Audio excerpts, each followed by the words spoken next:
Yan po mga kabungal, pangalawang araw po namin ngayon. Ayan, magbuhusan ko na yang puste na yan. Ayan po mga kabungal. Yun, naasintahan na naman po namin yung naiwan namin aasintahan. Ayan po mga kabungal, nabuhusan ko na yan, tinanggalan ko na ng forma para mabilis matuyo. Ito po yung nagawa namin ngayon maghapon mga kabungal, ayan. Ayan po. Bukas naman po uli yan, natitirang konti na yan. Ayan o. Yan po mga kabungal. Dalawang araw.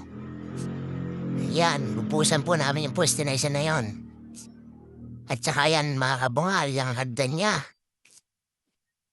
Pupluringan po namin bukas. Ayan, patatlong araw. Ayan po. Yan po yung pinakang gate niya. Ayan o.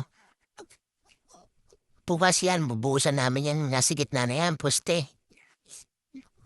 3 araw. Yan po, nakapag-asinto po kami dyan sa likod na yun, no? Update ko kayo bukas. Kung sana naman yung mayayari ko.